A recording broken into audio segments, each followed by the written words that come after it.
That's quite funny. Just thinking. It's times like this though when you don't even want to ask anything, do you? Because you've got the sea and the fire and a stew going. What else do you need to say? it is times like this you sit there and you look at this and you think how simple life can be. And do you know the best ideas ever have always been the simple ones, huh? Yeah. I mean, you've got a fire, stew. Unconditional love of a dog in a tent. Yeah. Do you know one of the nicest things about doing this is I'd lost my faith in humanity a little bit before I started. I say a little bit, a lot. I isolated myself a lot. I stayed at home, you know. I didn't go out and see anyone. All I did was surf and work. I had probably a choice of 3 friends, and that was my choice, you know. And then I do something like this, and the way that I perceive humanity now, and you know, I can't speak for everywhere, but especially here in the UK, and I'm sure they are everywhere. The help and the things that people want to do, even though they haven't met you, you know. You know, they bend over backwards just because you're doing something good, or you know, they like you, or whatever it is. Well, that's changed my life, mate. You know, it's genuine. No longer. In fact, it's the ones that I was scared about before that I actually feel sorry for now. You know, because they're the ones that aren't living properly. You know, there's a lot of good people out there. Yeah. Well, I've seen a lot of your fans even sort of open up to me and want to, you know, knowing that I was coming out here, wanted to do stuff for me as well. And they will do, mate, because you know anybody's doing something for something that. Do you know what? It doesn't have to be something that's good. If I see somebody doing something that I see that they're enjoying, I kind of want to be part of it. Have you always been like that? In my head, yes, but not in your not actions. physically. No, not in my actions. You know. What do you think stops you before?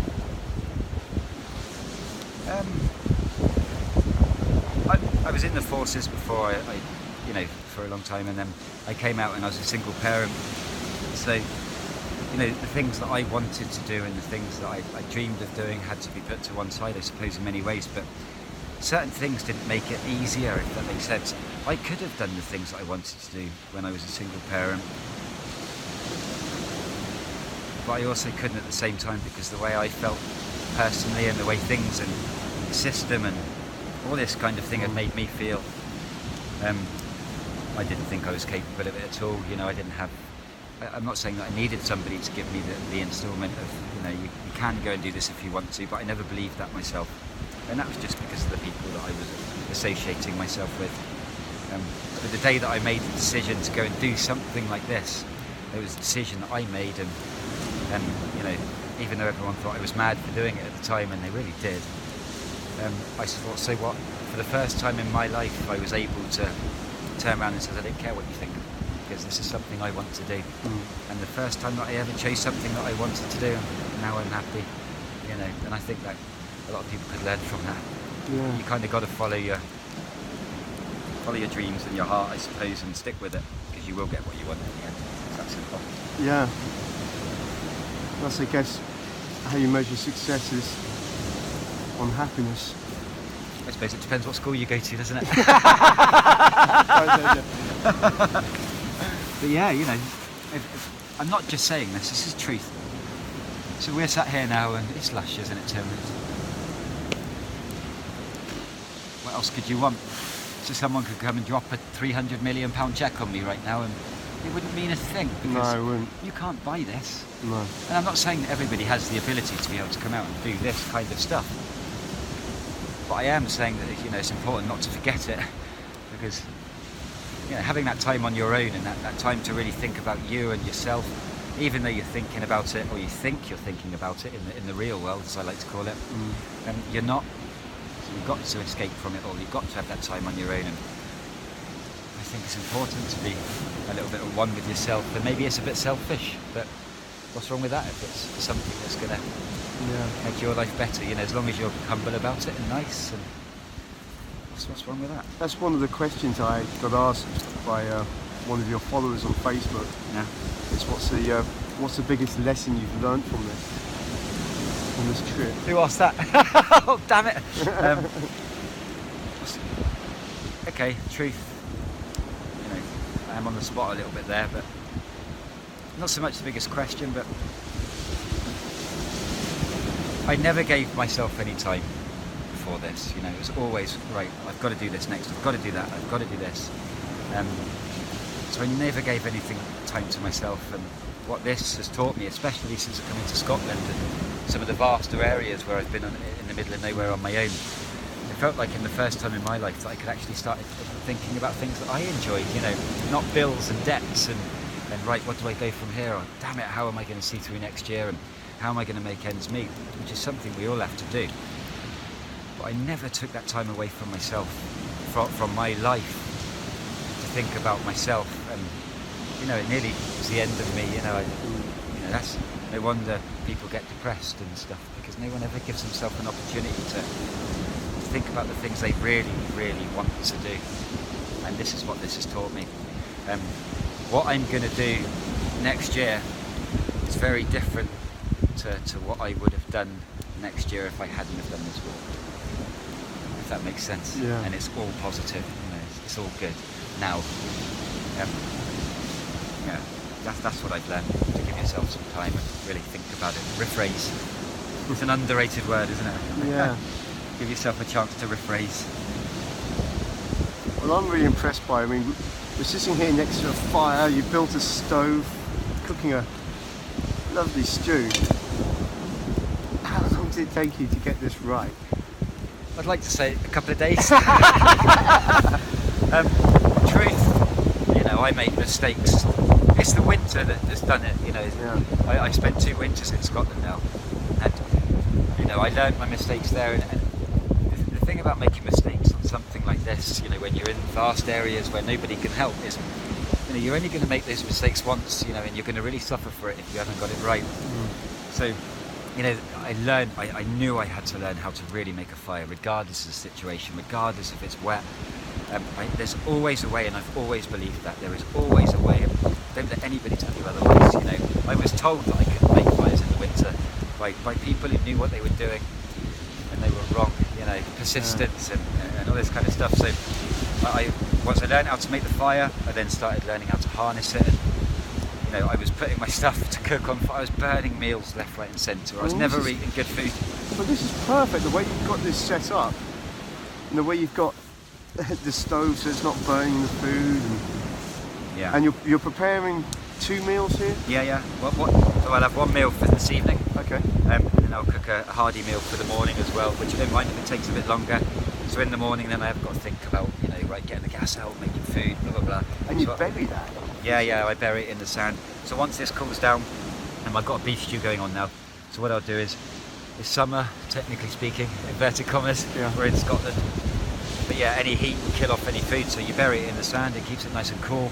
So that'll act like a refrigerator for me this evening. So the deeper you go, the wetter it is and the cooler it is. So that's my fridge. Have you ever forgotten where you buried it? Yeah. Completely. Usually in the Hebrides, when I've met some madman that's come up to me with a bottle of whiskey and we've had a couple of drinks together. Yeah. Where did I bury my breakfast? Yeah, but no, I've made that mistake, so what I do now is, and this is why I've got this here, and I kid you not. Yeah. It is here somewhere. I have a tent peg. Okay. So what I do is I use one of my spare tent pegs, bury it in the sand, stick that in the top, so in the morning I know that's where my food is. Yeah. And I've made that mistake too many times. You won't make that again. Simple things in life, innit? Yeah. Yeah, the simple things work. I mean, this is nice and calm now. What would you be doing right now if it was peeing down with rain? Obviously, you would be in your tent, I suppose. But Yeah, it would be. how do you eat when it's raining? No, I have to do it all from my tent. Yeah. I have to do it all from my tent. And you know, it depends, because Scotland's a really weird place to be able to look forward in many respects, because I don't have signals, so I can't check weather, I can't check, you know, certain things. So I really have to go on. And this is why my skills have harnessed so much, is because every day that I get up in the morning dictates on what the weather's doing, so I had to learn how to, what can I do today just from this. So I know today would be a good walking day. I know today I can pretty much camp anywhere because it's little bursts of rain.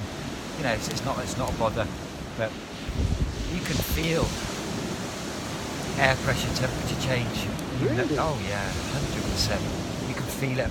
Wow. One of the strangest things that I tell a lot of people, and they look at me stupid, is my beard. And I think this is something we've talked about before, is I know where to put my tent in the evening and what direction to face the tent. Because what happens is, when you've got the summer and it's like muggy and very damp, is no matter what you do, your tent will always get damp inside, so your sleeping bag starts to get wet, all these kind of things. And what happens during the day when I'm walking is moisture collects on my beard. So towards the end of the day, I'll always do this, and I know there's moisture. So what that means is, whatever direction the wind's coming, I have to pitch my tent so that the front zip is facing opposite the moisture, because that's where the most comes in, which will give me a moisture-free night.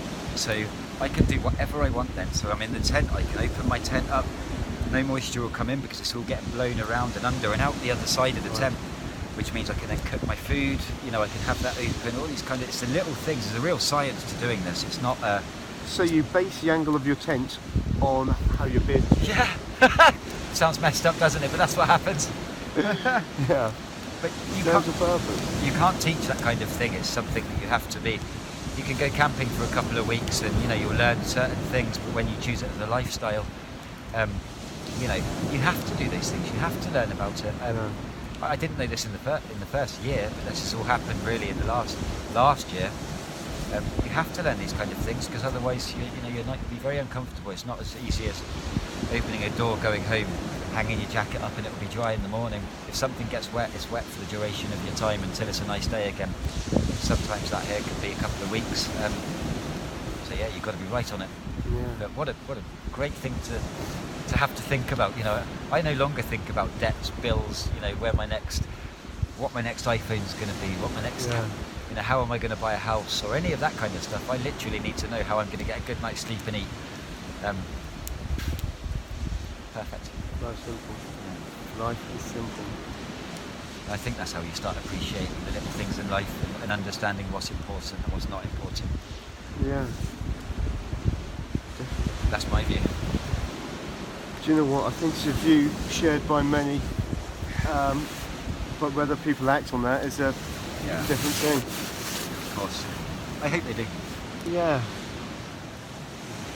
It's also one of the things I've seen with you. We just went to a shop and he's got a few more supplies. Walking around Scotland has so many peninsulas and nooks and crannies. Yeah. Because you're not just walking the roads around the coast. You're actually walking the coastline. Yes. Which no one else has ever done. No. They've always just stuck to the roads. You're going on the beaches, you're going over rocks, you're going right around the road. But the thing with Scotland is that once you're in one area and you've got one peninsula to cover, you're in that area for about a week or so. Yeah, it depends how big it is, but yeah, it could be easily a week or so. So you're building up these little friendships with the communities, all these dots around. Yeah. But it's funny you say that, and I've spoken to a lot of people about this. The insight I have to the west coast of Scotland and to the Hebrides as well, it's very special, because I was in the Hebrides, for example, most of the winter, and I was having meals with 95-year-old Hebridean women that had never left the island. Wow. Their ancestors were born and raised there, which I don't think is something you would get as a normal tourist coming. I was accepted into the homes of the MacLeod family, and all these clans I suppose you hear about from the history of Scotland, and they were telling me stuff. So I really got an insight to how it actually works, and how hard it is in the winter and how much they have to look after each other. And it's been wonderful, and that speaks for the west coast of Scotland as well. So yeah, I'm making friends everywhere. I keep in touch with them all the time. Yeah. They all want me to go back afterwards and go and see them and stuff. I don't know whether I feel privileged. Of course I feel privileged to have been let into their homes and everything like this, but it's surprising. I suppose because you've just finished the Hebrides and you've come onto the mainland of Scotland. I suppose it must have been quite sad leaving the Hebrides because you were with that community for such a long time. Yeah, totally. But at the same time, I was also coming back to, if ever there was going to be a cushion to soften the blow of being in somewhere fantastic, it's the west coast of Scotland, because there's so many little villages and little, around all of the outlets in Scotland, just the most perfect little places that are still full of these people. And so I'm still experiencing all of that now. It's wonderful, Tim. It really is, mate. It really is wonderful. I can see. And I remember every single second of it. Well, that's a great thing, isn't it? Making sure that you're enjoying the experience. I mean, this isn't. I don't even know you could call this an experience. It's a life. You've taken on such a massive task that it's a life. Yeah, it's a lifestyle. It is a lifestyle, yeah, of course it is. You're camping all the time, you're out in the wilderness all the time, and you always get rained on and snowed on, and the winds and all this kind of stuff. And I know it's not for everybody, but if people are enjoying watching it, and I'm enjoying doing it, then it's just a win-win. Yeah. And you've done all the remote areas, really. I mean, you've still got the north of Scotland to go,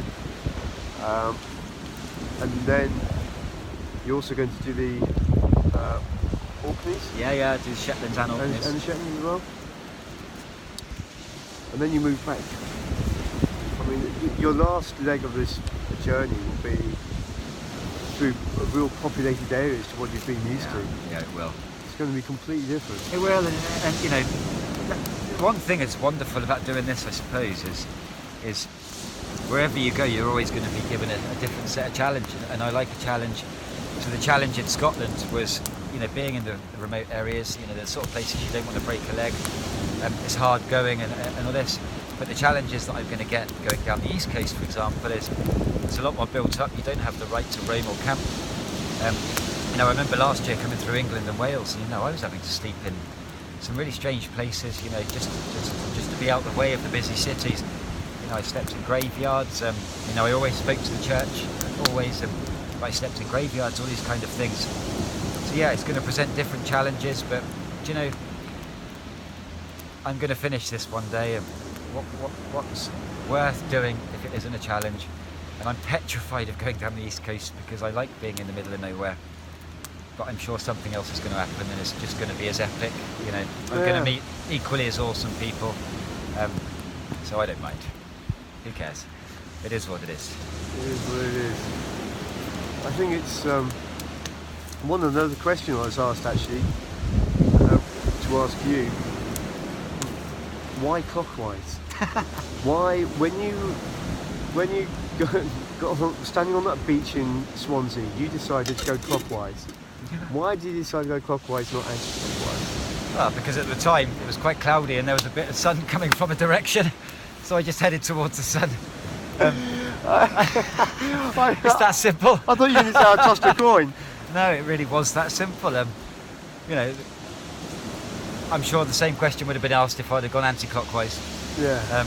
It doesn't matter. In a way, I think that's worked out so well because you've learnt so many skills coming this way. Yeah, totally. Whereas I think if you'd gone round England first, it might have been a bit softer because it's more populated. You've been out here for 4 hours and you already get it. Yes, you're exactly right. There's no KFC down here. No Nando's. Thank goodness. Yeah. Buy in your local shops. Oh, Jet's come over. Hello, mate. Come here, girl. Come here. She's petrified of fires. Come here. Come on. No, she's petrified she won't come over. Here we are. Come on. There's my girl. This is what she does to come and check. She's in the tent for a while and she thinks, oh, I haven't heard Dad. Where is he? But now Jet's becoming a star in her own right. And so she should as well. She's got her own Facebook page. Yeah, fans, followers. Yeah, totally. But I have a lot of love for animals, no matter what animals they are. I really do. And to watch her grow from when I first had her, she was a nervous wreck. She really was. You know, she's very thin. But to watch her now, she'll, you know, you saw today, Tim. She'll come and run up to you down the beach. And, Fantastic. you know, to watch her now is perfect. And I couldn't have a better companion.